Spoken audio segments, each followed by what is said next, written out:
नमस्कार दोस्तों। एक बार माता लक्ष्मी भगवान विष्णु से मिलने के लिए जाती हैं और कहने लगती है, प्रभु, जब मैं आपसे मिलने के लिए आ रही थी तो मेरी नजर मृत्युलोक पर पड़ी। वहां मैंने देखा कि 3 स्त्रियां जो आपस में सहेली थीं, उनमें से 2 स्त्रियां विधवा होकर के दुखी जीवन जी रही थी, जबकि एक स्त्री सुहागन होकर के अपने पति के साथ सुखी जीवन जी रही थी। प्रभु, यह बात मेरी समझ में नहीं आई, इसलिए मेरे मन में 3 प्रश्न बुझने लगे। अब मैं आपसे यह चाहती हूं कि आप मेरे तीनों प्रश्नों के उत्तर दे करके मुझे संतुष्ट करने की कृपा करें। मित्रों, इस प्रकार माता लक्ष्मी की बात को सुनकर भगवान विष्णु कहते हैं, हे लक्ष्मी, तुम मुझे अपने तीनों कष्ट बताओ। मैं तुम्हें तुम्हारे प्रश्नों के उत्तर देकर के पूरी तरह संतुष्ट करने का प्रयास करूंगा। अब माता लक्ष्मी कहती है, प्रभु, मेरा पहला प्रश्न है, कौन सी स्त्री समय से पहले विधवा हो जाती है? मेरा दूसरा प्रश्न है, कौन सी स्त्री को जीवन में कभी सुख नहीं मिलता? और मेरा तीसरा प्रश्न है, कौन सी चीज ऐसी है जो एक पत्नी अपने पति को मांगने से भी नहीं देती? मित्रों, इस प्रकार माता लक्ष्मी के प्रश्नों को सुनकर के भगवान विष्णु कहने लगे, तुम जिन स्त्रियां की बात कर रही हो, उनमें से 2 स्त्रियां विधवा होकर अपना दुखी जीवन जी रही हैं, और वहीं पर एक स्त्री सुहागन होकर के अपने पति के साथ में अपना सुखी जीवन जी रही है। तुम जानना चाहती हो आखिरकार ऐसा क्यों है, तो मैं तुम्हें एक छोटी सी कहानी सुनाता हूं। इस कहानी को बहुत ही ध्यान से सुनना। आधी अधूरी कहानी सुनने वालों को आधा अधूरा ही ज्ञान प्राप्त होता है, जो जीवन में कभी काम नहीं आता, क्योंकि तुम्हारे तीनों प्रश्नों के उत्तर किसी छोटी सी कहानी में समाये हुए हैं। यदि तुमने ध्यान से सुना तो तुम्हारी तीनों प्रश्नों के उत्तर तो अवश्य मिलेंगे और तुम्हें संतुष्टि प्राप्त होगी। मित्रों, माता लक्ष्मी कहती, प्रभु, मैं आपकी बात से सहमत हूं, आप कहानी शुरू करो। मैं कहानी को पूरी मन से सुनूंगी, और जब तक आप कहानी बोलेंगे तब तक मेरा मन किसी दूसरे स्थान पर नहीं जाएगा। तो मित्रों, कहानी शुरू करने से पहले मेरा आप सभी से अनुरोध है कि आप हमारे चैनल को सब्सक्राइब अवश्य करें और कहानी के अंत तक बने रहें, क्योंकि आज की कहानी आपके लिए बहुत ही महत्वपूर्ण होने वाली है। तो आइए आज कुछ नया सीखते हैं। भगवान विष्णु कहते हैं, हे लक्ष्मी, सबसे पहले मैं तुम्हें उस स्त्री की कहानी सुनाता हूं जो सुहागन बनकर के सुखी जीवन जी रही है। देखो, जिस सुहागन स्त्री की तुम बात कर रही हो, वो स्त्री एक राजा के नौकर की पत्नी है, और जिस नौकर की वो पत्नी है, उस नौकर को अपनी पत्नी पर पूर्ण विश्वास और भरोसा है कि वो पतिव्रता है, जिसकी महिमा वो अपने साथियों में बार बार करता है। अब देखो, एक दिन की बात है, उस राजा के नौकर ने अपनी पत्नी की प्रशंसा इतनी की कि बात धीरे धीरे फैलते हुए राजा के दरबार तक पहुंच गई।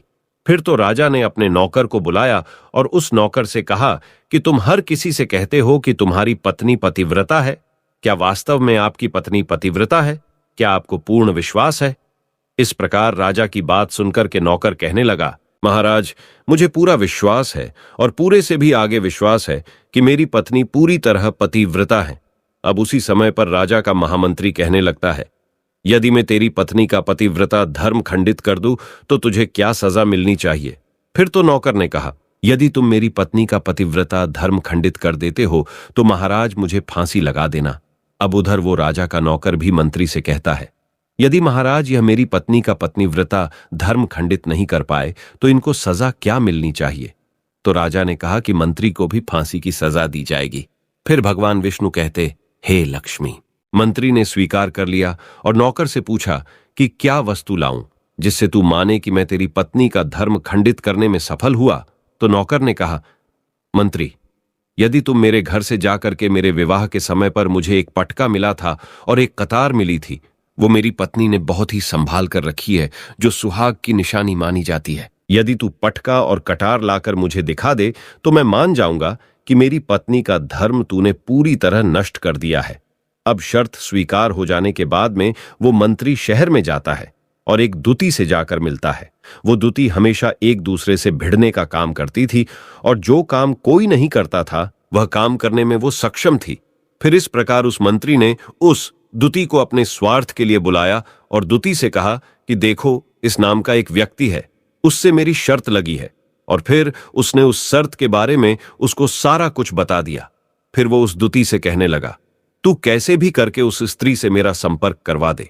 तुझे जितना धन चाहिए मैं उतना धन दूंगा, इस प्रकार मंत्री की बात सुनकर कि दुती कहने लगी, भाई तू उस औरत के बारे में बात मत कर। वो औरत पूरी तरह से पतिव्रता है, तेरी ओर थूकेगी भी नहीं, तेरी शक्ल भी नहीं देखेगी, और उनके परिवार के व्यक्ति खूंखार है।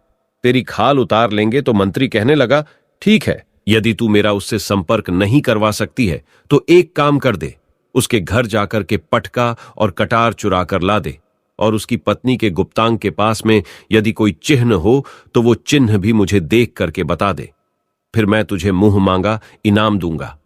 यह बात दुती की समझ में आ गई और उसने कहा, ठीक है, मैं तुम्हारा काम अवश्य करूंगी। नौकर शहर में रहता था। दुती नौकर के घर जाती है, उसकी पत्नी से जाकर बोलती है, हे बेटी, मैं तेरी पति की बुआ हूं, मैं कई बरसों के बाद आई हूं। फिर उस स्त्री ने कहा, आओ बुआ जी, मैंने आपको पहले कभी देखा नहीं, इसलिए पहचान नहीं पाई। और इस प्रकार उस दुती को उस नौकर की पतिव्रता स्त्री ने बहुत बड़ा सम्मान दिया, मगर उसे क्या मालूम था कि यह उसके साथ में छल करने आई है। अब भगवान विष्णु कहते हैं, लक्ष्मी, इस प्रकार वो दुती उस पतिव्रता स्त्री के साथ में 2 दिन तक रुकी।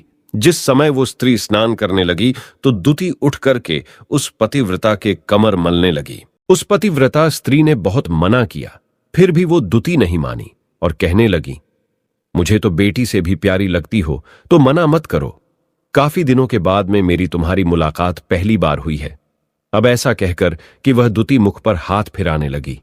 फिर आंखों को धोने के बहाने से उस दुती ने उस पतिव्रता स्त्री की आंखों पर पानी मार दिया और उस स्त्री की आंखें बंद हो गईं। इस प्रकार गुप्तांग के पास में जांघ पर उस स्त्री के एक तिल था जो दुती ने देख लिया। बस उसका काम बन गया। उधर ही स्नान करने के बाद में जब वह पतिव्रता स्त्री रसोई में खाना बनाने गई तो दुती को मौका मिल गया और उसने पटका और कटार उस नौकर के घर से चुरा ली और वहां से एकदम से भाग गई। और जाकर के दुती ने वो पटका और कटार मंत्री को दे दिए और उस पतिव्रता स्त्री के जांघ पर तिल की निशानी भी बता दी। फिर वह मंत्री पटका और कटार लेकर के सीधा राजा के दरबार में पहुंचा और राजा से जाकर कहा, महाराज, मैंने नौकर की पत्नी के साथ में 2 दिन बिताए और यह पटका तथा कटार उसी के हाथों से लेकर आया हूं। फिर तो राजा ने दरबार लगाया और नौकर को बुलाया तथा महामंत्री से सभा में पटका और कटार नौकर को दिखाने के लिए कहा। फिर राजा की आज्ञा पाकर के मंत्री ने उस नौकर को पटका और कटार दिखाई और उसकी पत्नी की जांघ पर तिल भी बताया तो नौकर मान गया कि वास्तव में आज मेरी पत्नी ने अपना पतिव्रता धर्म पूरी तरह से भंग करवा लिया। भगवान विष्णु कहते हैं, लक्ष्मी, फिर तो राजा ने फांसी का दिन 15 दिन के बाद में रख दिया और कहा कि नौकर को 15 दिन के बाद में फांसी पर चढ़ाया जाएगा। और इस प्रकार से नौकर से उसकी अंतिम इच्छा पूछी तो नौकर ने कहा कि मैं अपनी पत्नी से अंतिम बार मिलना चाहता हूं। इस प्रकार राजा ने उस नौकर को आज्ञा दी कि ठीक है, तुम अपनी पत्नी से मिल सकते हो।